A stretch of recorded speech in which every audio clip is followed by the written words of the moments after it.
Ayatollah Ali Khamenei এর মৃত্যুতে মুসলিম বিশ্বে নেমে এসেছে শোকের ছায়া। বিভিন্ন দেশে ক্ষোভ ও উদ্বেগ প্রকাশ করছেন ইসলাম ধর্মাবলম্বীরা।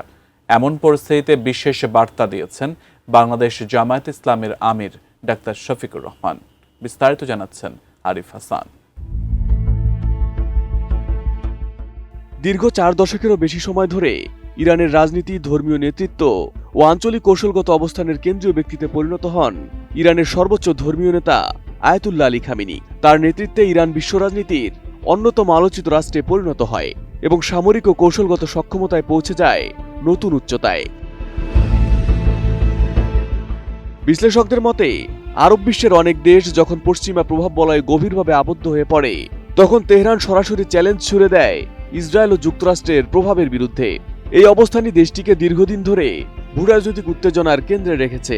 সাম্প্রতিক বছরগুলোতে ধারাবাহিক বিভিন্ন অভিযানে ইরানের উচ্চ পর্যায়ের একাধিক নেতার নিহত হওয়ার ঘটনাও আঞ্চলিক উত্তেজনাকে আরো বাড়িয়ে তোলে। সর্বশেষ হামলায় খামেনির মৃত্যু ঘটার মধ্য দিয়ে অবসান হলো তার দীর্ঘ নেতৃত্বের অধ্যায়ের। নোভা এলইডি টিভি, ঝকঝকে ছবি, নিখুঁত শব্দ, 5 বছরের ওয়ারেন্টি। নোভা মানে সঠিক মান, নিশ্চিত সেবা। তার মৃত্যুতে ইসলামী প্রজাতন্ত্রের ক্ষমতার কাঠামোতেই একটি বড় শূন্যতা তৈরি হয়েছে। একই সঙ্গে মুসলিম বিশ্বজুড়ে নেমে এসেছে শোকের কালো ছায়া। এর প্রতিক্রিয়া পড়েছে বাংলাদেশের রাজনৈতিক অঙ্গনেও। বাংলাদেশের ধর্মভিত্তিক রাজনৈতিক দল বাংলাদেশ জামায়াতে ইসলামীর আমির ডাক্তার শফিকুর রহমান এক শোকবার্তায় গভীর সমবেদনা জানান। সামাজিক যোগাযোগ মাধ্যমে দেওয়া এই বার্তায় তিনি বলেন, ইন্না লিল্লাহি ওয়া ইন্না ইলাইহি রাজিউন। ইরানের সর্বোচ্চ নেতা আয়াতুল্লাহ আলী খামেনির শাহাদাতের সংবাদে আমি গভীরভাবে শোকাহত। শোক সন্তপ্ত ইরানি জনগণের প্রতি রইল আমার আন্তরিক সমবেদনা। মহান আল্লাহ তাদের এই কঠিন সময়ে ধৈর্য শক্তি দান করুন। তিনি আরো উদ্বেগ প্রকাশ করে বলেন, মধ্যপ্রাচ্যের চলমান অস্থিরতা ইতোমধ্যে আঞ্চলিক স্থিতিশীলতাকে চরম ঝুঁকির মুখে ফেলেছে।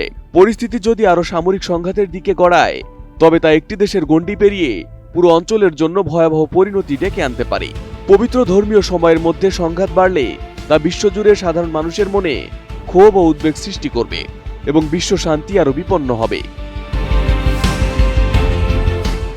একই সঙ্গে তিনি সংশ্লিষ্ট সব পক্ষকে সংযম প্রদর্শনের আহ্বান জানিয়ে বলেন, সামরিক পদক্ষেপ বন্ধ করে কূটনৈতিক সমাধানের পথে এগিয়ে আসাই এখন সবচেয়ে জরুরি। আন্তর্জাতিক আইন, রাষ্ট্রীয় সার্বভৌমত্ব এবং বেসামরিক নাগরিকদের নিরাপত্তা নিশ্চিত করার উপর গুরুত্ব আরোপ করেন তিনি এবং বিশ্ব শান্তি রক্ষায় জাতিসংঘ ও বৈশ্বিক নেতৃত্বের কার্যকর ভূমিকার প্রয়োজনীয়তার কথাও উল্লেখ করা হয় ওই বার্তায়।